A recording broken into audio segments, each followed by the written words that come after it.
Alors, je suis Robert Couturier, je suis français, je suis aussi américain, j'ai la double nationalité et j'habite ici depuis une éternité. J'ai en fait toujours passé mon temps entre la France et ici. Donc, voilà.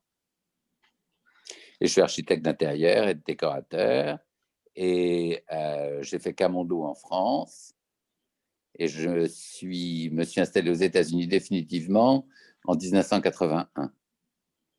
Et j'ai mon propre bureau depuis 1986, 8, quelque chose comme ça. D'accord. Et je travaille dans le monde entier. J'ai fait des maisons et des appartements. J'ai travaillé de plus loin en Azerbaïdjan, j'ai travaillé en Russie, j'ai travaillé en Israël, j'ai travaillé en Angleterre, bien sûr, en France, beaucoup, au Mexique, au Venezuela, au Brésil, en Californie, dans tous les États-Unis, enfin, partout. Justement, Robert, est-ce que vous pouvez nous dire quels ont été les éléments déclencheurs de votre passion pour ce métier, en fait, d'architecte?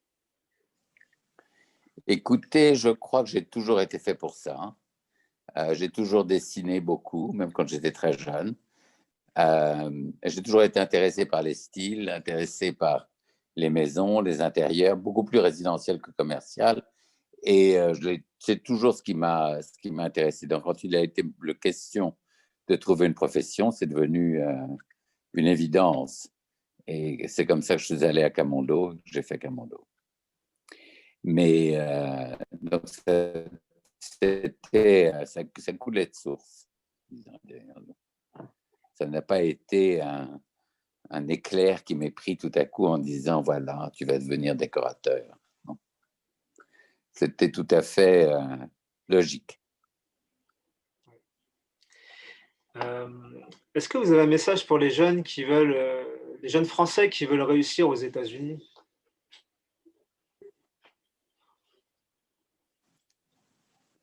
Écoutez, je pense que c'est assez compliqué aujourd'hui parce que les permis de travail vont être très difficiles à obtenir et, et je ne sais pas comment les gens l'obtiennent. Moi, j'ai eu beaucoup de chance parce que c'était il y a très très longtemps. La famille une partie de ma donc ça a été très facile pour moi d'obtenir un visa et d'après le permis de travail, une carte verte et puis ma nationalité. Donc, c'est pas une voie qui est ouverte à tout le monde. J'imagine que avoir le plus de qualifications est probablement le moyen le plus sûr d'obtenir et un emploi et un visa. Mais les gens qui sont très créateurs et qui arrivent ici en vacances en disant je vais rester et travailler ici, je pense que c'est très compliqué, à moins d'avoir énormément d'argent et de faire un visa d'investisseur. Oui. Est-ce que vous avez toujours eu le goût de l'esthétique de la décoration? Toujours. Ok, ou c'est depuis vous êtes petit, quoi. Oui, toujours. Ok. J'ai toujours eu. J'ai toujours pensé qu'une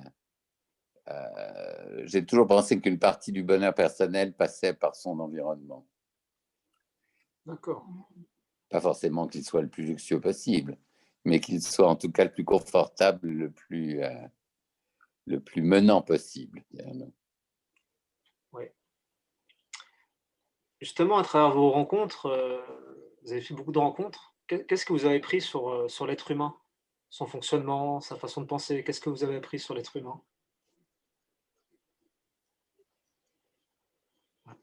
Je suis pas sûr que je ne sais pas si on apprend.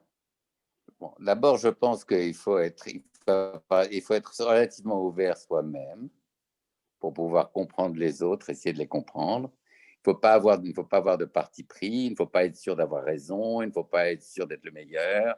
Il faut avoir une forme de modestie personnelle qui vous permette d'écouter les autres. Je pense qu'on apprend toujours des autres. Euh, je pense pas. C'est pour ça que d'ailleurs, je n'ai jamais pensé qu'il y avait une recette au bon goût ou au mauvais goût. Je pense que tous les goûts existent dans la nature. Je pense que c'est vraiment une question de choix personnel. Et je pense que le plus on essaie de comprendre les gens, le plus ouvert on est, le mieux ça se passe. Et le plus enrichissant cela devient, bien sûr. Oui. Parce que tout est en une forme de progression personnelle et vous voyez, d'avoir la vision du monde la plus vaste possible, la moins étroite, la moins, la moins dirigée par le monde dont on vient, d'où on vient, de ne pas penser que le monde d'où on vient est le meilleur et que les autres ont tous forcément tort, vous voyez, ce qui est un peu le problème de beaucoup d'Européens. Donc c'est un problème qu'on a moins ici, les gens sont plus ouverts. Qu'est-ce qui vous plaît le plus dans votre métier? Probablement les rapports humains. Je pense que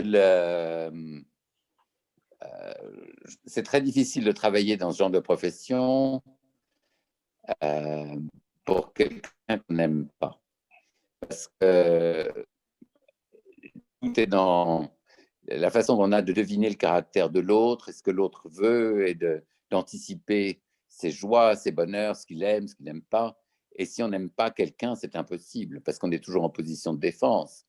Et je pense que d'avoir le plus confiance dans la personne est le seul moyen d'arriver à traduire ce que la personne veut dire.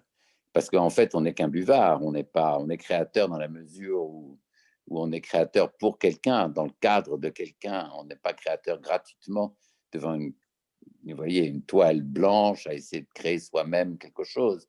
C'est une chose qui est toujours faite à travers quelqu'un, à travers le caractère de quelqu'un. Et donc, le plus intéressant est l'autre. Et qu'est-ce qui vous agace, qu'est-ce qui vous énerve le plus, dans ce monde? Vous voulez une vraie liste? La plus courte possible. Ouais. Écoutez, je crois que la bêtise, probablement. Et je pense que la méchanceté est la chose qui m'agace le plus. La méchanceté gratuite, le racisme me rend dingue. Les gens qui ont des idées toutes faites, les gens qui pensent qu'ils sont mieux que les autres. En fait, vous voyez, ce ne sont pas tellement les choses qui m'ennuient plus que les gens. Je pense que, oui, enfin, évidemment, je préfère avoir l'eau courante et le chauffage central, mais ça, de ne pas l'avoir m'agacerait. Mais je pense que les vrais agacements, les agacements profonds viennent de l'autre aussi. On est des animaux grégaires, donc on répond toujours à l'autre plus qu'on ne répond aux choses. Évidemment, je n'aime pas la mauvaise nourriture, je n'aime pas... mais je déteste le manque de respect que les gens peuvent avoir. Et la méchanceté qui est la racine de tous les maux. Et les convictions religieuses aussi me rendent dingue. Ah oui.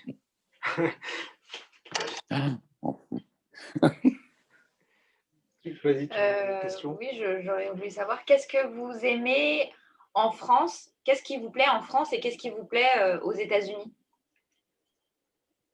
Dans la vie ou Écoutez, ce que j'ai dans votre toujours aimé en travail? France, c'est la beauté du pays. Le pays, la beauté du pays, la beauté des villes, la beauté de la campagne, le climat, la douceur de vivre qui existe en France, qui existe depuis tellement longtemps et qui existe encore toujours. Ça, c'est extrêmement agréable. Je pense que je ne pourrais même pas dire pourquoi j'ai déménagé ici. En fait, plus que je n'aurais aimé vivre ici, plus que je n'aurais aimé vivre en France. Je pense que vivre en France, si je n'avais pas à travailler, je pense que j'aurais vécu en France. Je pense que travailler en France est très compliqué. Je pense que les choses ne sont pas pratiques. Je pense que ce pays, ici aux États-Unis, tout est fait pour la pratique. En plus, les Américains ont un regard vers le futur qui est beaucoup moins inquiété que les Européens, qui regardent le futur toujours comme une menace et comme une inquiétude. Donc, on a une façon de voir les choses ici qui est peut-être plus positive. Et je pense que d'ailleurs, un des problèmes que Biden a eu dans sa campagne électorale a été de faire peur à tout le monde, de parler du Covid, de parler de la crise économique, de parler de tout ça qui est négatif, négatif, négatif. Et alors que Trump, lui, ne parlait pas de ça. Il ne voulait surtout pas en parler, d'ailleurs. Il voulait parler que tout allait redevenir comme avant, que l'économie allait... Et les gens ont besoin de ça, je pense, ici, beaucoup plus que... Et se nourrissent de ça, beaucoup plus qu'en Europe, et se nourrissent d'espoir, d'une certaine façon. Je pense que les Français et les Européens ont une espèce de forme, on a été élevé avec une forme de cynisme assez grande, qui nous fait tout regarder avec doute et avec tant pis, c'est pas grave. Enfin, alors qu'ici, non, c'est pas vraiment ça. Et donc, travailler aux États-Unis, et puis en plus, les gens sont beaucoup plus ouverts à des idées nouvelles, à des idées différentes, sont beaucoup plus curieux et sont beaucoup moins tenus par l'histoire, parce qu'ils ont ce que leurs parents leur ont laissé ou leur ont appris. C'est le positif et le négatif des différentes civilisations, de différentes façons de vivre. Oui.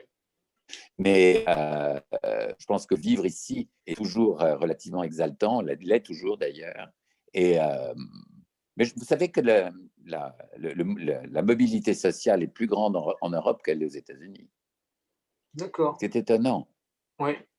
Mais ça n'est pas c'est pas ce qu'on pense, mais en fait, ça l'est. Parce que les Européens ont beaucoup plus facilement accès à l'éducation que les Américains. C'est beaucoup moins une question d'argent. Donc, enfin, voilà. On ne va pas aller dans des discours politiques. La différence entre les deux, non, c'est intéressant. C'est vrai que les études sont très chères aux États-Unis. Les études sont très chères aux États-Unis. Quand j'ai des assistants qui viennent, qui commencent à travailler chez moi, certains arrivent avec plus de $200 000 de dettes. Oui. Qui sont des dettes qu'ils ont contractées pour leur collège, pour leurs études, pour tout ça. C'est difficile de commencer à vivre en devant déjà tellement d'argent. Oui. Parce qu'au fond, tous les salaires qu'ils reçoivent partent et en loyer à moitié et le reste en intérêt sur leurs emprunts. Oui. Compliqué. Alors qu'en France, quand quelqu'un a fait ses études, il n'y a pas ce problème-là. Non. Oui. C'est vrai qu'on a cette chance. C'est bien de le dire. Oui, c'est une chance considérable. Je pense que d'ailleurs beaucoup d'Européens ne se rendent pas compte de la chance qu'ils ont. Et pour ça, et pour la santé. Vous avez les Français sont bien meilleure santé que les Américains. Vous regardez les foules françaises. Quand je vais en France, d'ailleurs, ça me frappe toujours. J'étais à Biarritz cet été, où je vais tous les étés, et je regardais dans la rue les gens. La foule française est plus belle que la foule américaine et a l'air en bien plus belle santé que les Américains, qui sont tous à la frange de l'obésité, qui sont... c'est pas... Enfin. Donc, c'est des chances considérables que les Européens ont sur les Américains. Oui. Et qui est une forme d'injustice. Enfin. Oui. Robert, est-ce que vous avez une anecdote qui vous a marqué, touché, transformé?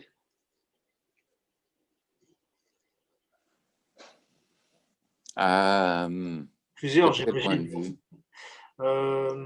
Professionnel ou personnel, qui vous a peut-être changé de point de vue, d'horizon? Écoutez, professionnellement, je pense que j'ai eu un très très grand client qui était un monsieur qui était à moitié français, moitié anglais, pour lequel j'ai énormément travaillé et que j'ai rencontré complètement par hasard, et qui est devenu vraiment un vrai patron, quelqu'un qui a été un mentor et qui m'a fait travailler pendant presque 15 ans sans discontinuer pour des projets extrêmement importants pour lesquels j'ai donc énormément travaillé. Et je pense que ça a été tout à fait formateur et que c'est arrivé à un moment de ma vie aussi relativement tôt. Donc, peut-être que j'étais pas préparé probablement, mais avec suffisamment d'illusions pour pas réfléchir 2 secondes à l'étendue du danger qui était d'avoir ce genre de travaux, qui étaient des travaux vraiment considérables, où j'aurais pu me casser la figure avec fracas et faire un vrai désastre. Et ça s'est très bien passé, j'ai travaillé pour lui très longtemps et ses projets ont été formidables. Donc ça a été vraiment quelque chose de profondément formateur qui est arrivé, c'était en 81, 82, et j'ai travaillé pour lui jusqu'en 1997. Et j'ai fait plusieurs centaines de millions de dollars de travaux avec lui, et des immenses maisons, des choses très somptueuses, très particulières, très originales, et qui ont été une des raisons probablement de mon succès et de la longévité de mon succès également. Oui. Quant aux des choses personnelles, je pense que de venir ici, de venir aux États-Unis la première fois, a été extraordinairement libérateur. Je pense que j'ai été élevé d'une façon extrêmement vieille France en France et un petit peu exigu dans mes vues, dirions-nous. Et je pense que de venir aux États-Unis a été... J'étais tellement frappé d'arriver ici dans cette frénésie new-yorkaise. La vie était tout à fait différente à l'époque qu'elle ne l'est évidemment aujourd'hui. New York était une ville beaucoup plus dangereuse. New York était une ville en fait, était une ville du tiers-monde, avec une infrastructure en ruine, mais en même temps une folie une folie créatrice très très grande. Il y avait des très grands créateurs. Le monde était très amusant. On n'était pas tenu par l'argent comme on l'est aujourd'hui, parce qu'il y en avait beaucoup moins. Puis New York était en ruine. Donc c'était une vie tout à fait différente. On sortait tous les soirs très très tard. Il y avait le Studio 54. Et c'était une période. Vous avez probablement entendu parler de cet endroit. Vous êtes trop jeune. Ah non, je ne connais pas. C'était un des premiers endroits, une des premières boîtes de nuit où il y avait... oui, vous avez entendu parler? Là, non. Comme ça, non. Ça, c'était un club, une boîte de nuit? Non. C'était une boîte de nuit qui était dans un théâtre et dans lequel il y avait absolument de tout. Il y avait des straight, des gays, des travestis, de la drogue coulait à flot. C'était un endroit très, très, très amusant. Très amusant. Donc voilà, c'était une période... Ouais.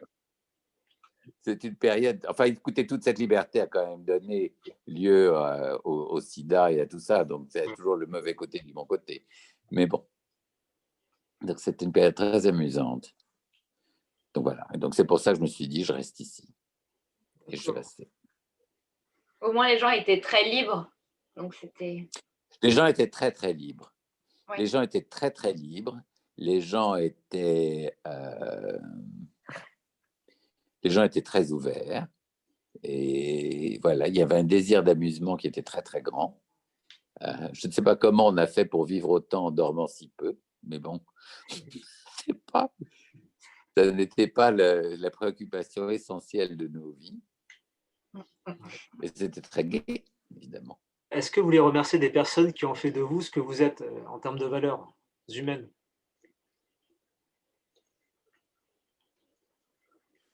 Écoutez, la mère de ma mère, probablement, qui m'a élevé et qui a été celle qui m'a probablement donné un système éthique aussi fort que possible, avec droiture et avec largesse de pensée, largesse d'esprit, générosité. Et puis, évidemment, ce monsieur pour lequel j'ai travaillé, qui a été la raison et la cause de mon succès. Si vous aviez un conseil pour les jeunes, de manière générale, qui veulent, quel que soit leur projet? Écoutez, je pense que la chose la plus importante surtout pour votre génération, pour les gens jeunes, est de ne pas penser que ce qu'on fera aujourd'hui est ce qu'on fera dans 40 ans. Je pense qu'il faut avoir une grande habileté à se renouveler, à se ressourcer, à changer, parce que je pense que les changements qui arrivent aujourd'hui sont tellement importants et tellement fondamentaux que la moitié des métiers qui seront là dans 10 ans n'ont pas encore été inventés. Je pense que l'idée, si vous voulez, de rentrer dans une entreprise à 22 ans ou à 23 ans et d'en sortir à 65 ans est foutue. Je pense que ça n'est plus la façon dont on vit. Je pense qu'il faut continuellement être ouvert, continuellement apprendre. Et je pense que une des vraies sources de richesse intérieure est également la connaissance de l'histoire et la connaissance de ce qui amène aujourd'hui la société, ce qui la conduit et les raisons pour lesquelles la société vit de cette façon-là et pas d'une autre. Enfin, je pense que le plus curieux et le plus de connaissances on rassemble, et le mieux c'est. Étudier. Oui. D'accord. Super intéressant. Voilà. Bon, écoutez, Robert, dernière question. Avec toute votre expérience, vous avez fait, j'imagine, vous avez réalisé vos rêves, mais est-ce que vous avez un projet peut-être que vous voulez mettre en place, un projet de cœur?